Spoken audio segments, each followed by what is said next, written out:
Sir, bali ito may pinalalamove lang na panel gauge ng Mitsubishi Adventure. Yan. Ang issue ni sir, yung speedometer niya, mabagal lang takbo pero nasagad na sa 180 yung needle, yung palo niya. Kahit na takbo lang siya ng 50-60, yung needle nandito na sa 180. Yan, kahit mabagal ang takbo.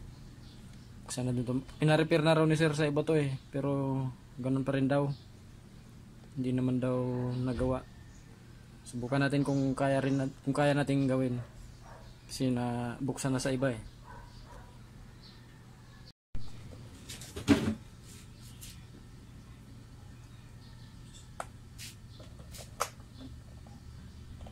Kaya nga sir, mabilis nga siyang umakyat kahit mabagal lang yung pihit ko dito sa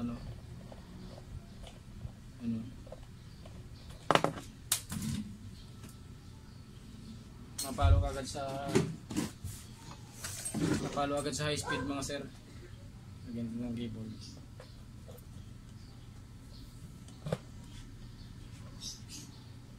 Yan mga sir, mabagal lang yung pihit ko sa kable pero nasagad sa 180.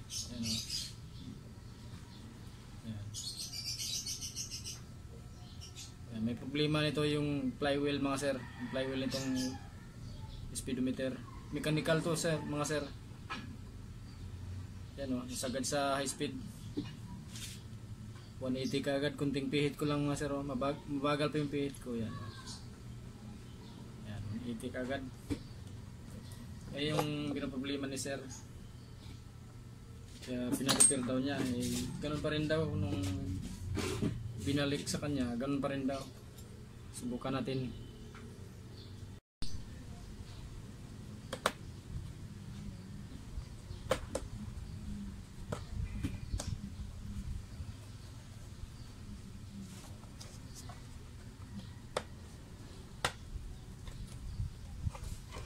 Gali pa tong Bulacan mga sir.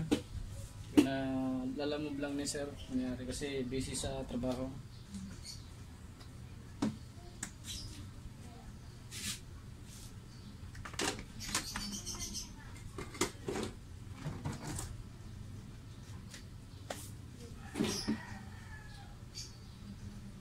Nabuksan na nga to mga sir kasi may mga bakas na ng daliri dito.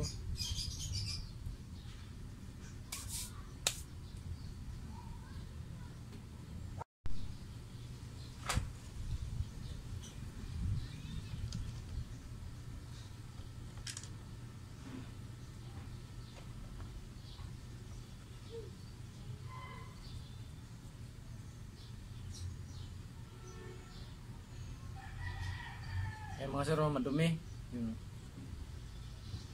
Ang daming dumi, grasa. Grasa. Sabi ni sir, pina-repair na raw niya to. Pero yung ko lang kasi parang parang original pa yung mga grasang nandyan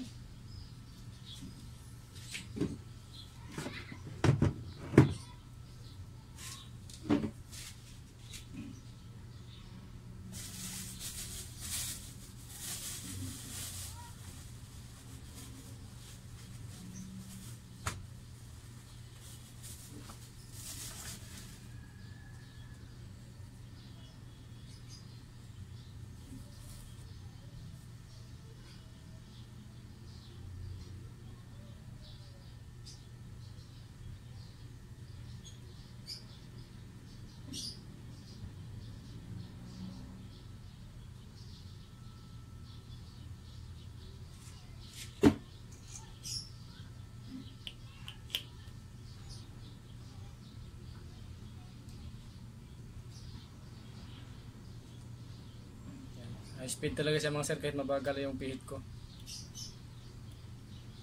Sumasagad.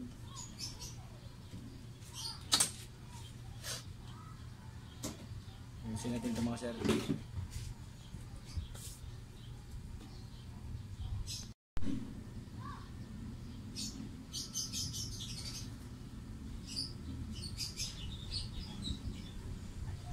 Nabuksan iwasan na nga sa mga sir kasi yan, malambot na sa tanggalin eh. Yung needle. Ingatan nyo mga sir pag nagtanggal kayo nito kasi madaling mabalik to. Marupok yan.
Yun o, kita nyo yan mga sir, yan dumi.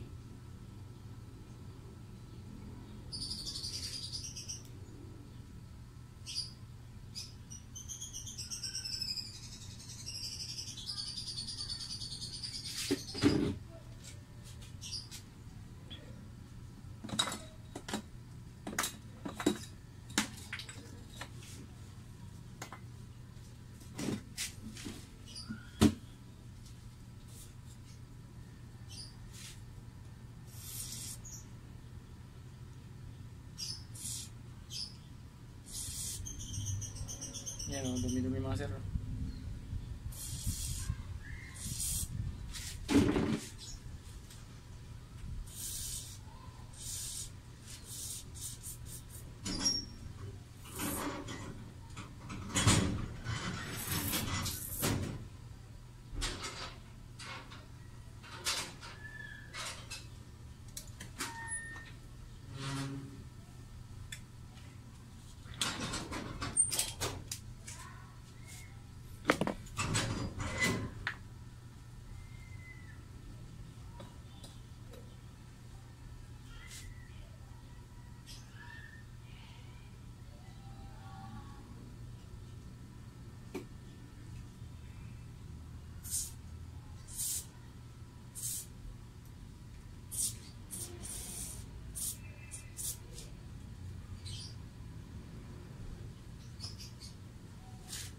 Tanggal mga sir yung mga dumi.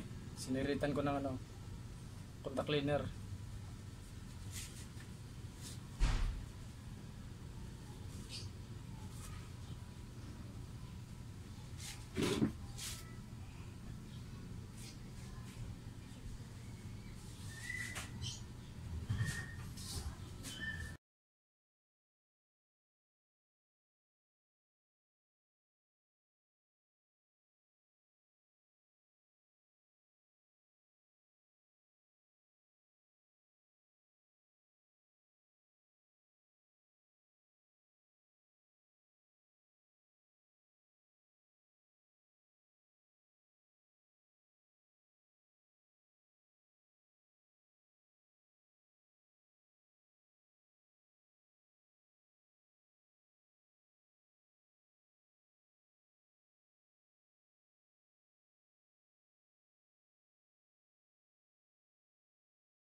Malinis na mga sir. Ito malinis na rin yan. Yung shafting niya.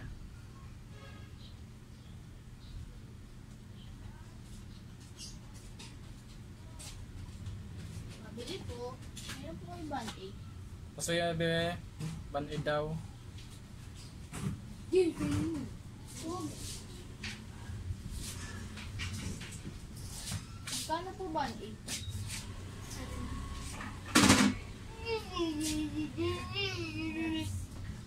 Kasi siya. Pamili po dalawa. Ay!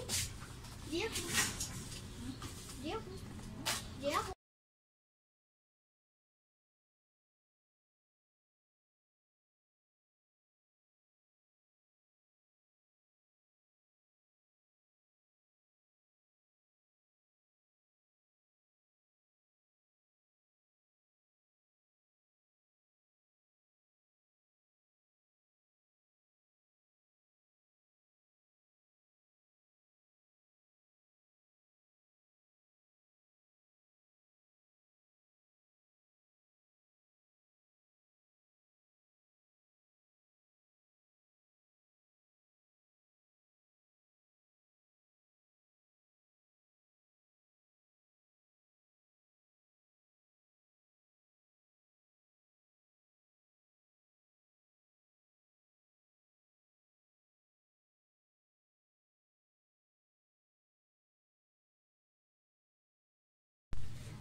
Sir na simbolan natin ulit to. Yun lang yung dahilan mga sir kaya nag high speed lagi yung ano. Mabagal ang takbo. High speed agad yung reading ng ano, speedometer gauge kasi yung dalawang flywheel niya nagsabay na sila ng ikot kasi nga dumikit doon sa ano yung kumalso na sa shafting yung ano yung mga dumi. Kaya pag ikot ng malaking flywheel, sumasabay na yung flywheel para dito sa needle. Yan. Dapat kasi mga sir, pag mabagal lang pihit ng ano, yung flywheel na para dito sa needle. Konektado dito sa needle. mabilis yung takbo ng ikot ng malaking flywheel dito sa nakakonekta sa kable. Dapat mabagal lang yung ikot ng flywheel dito na nakakonekta sa needle. Sa shafting papunta sa needle.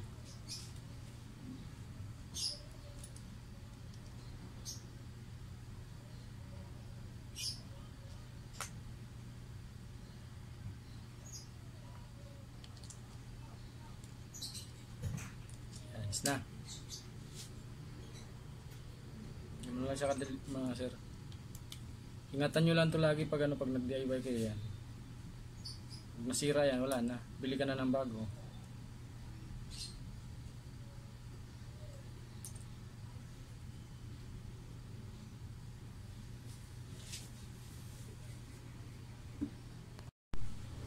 Mga sir, testing na natin. Yan.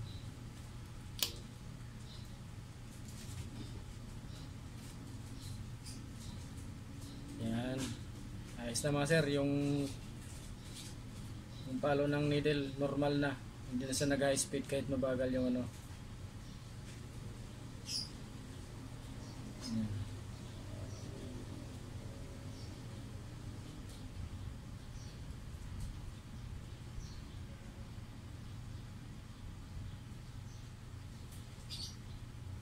Kanina kunting pihit ko lang sa kable, ayan, 180 agad yung palo.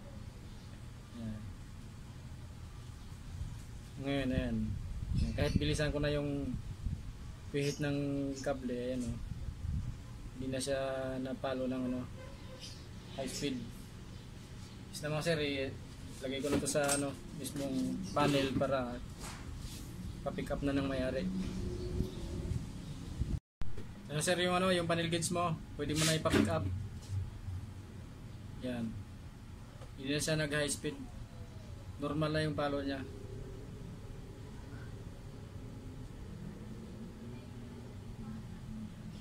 Goods na siya. Yan, ayos na sir. Pwede mo na ito ipa-pick up sa laloob sir.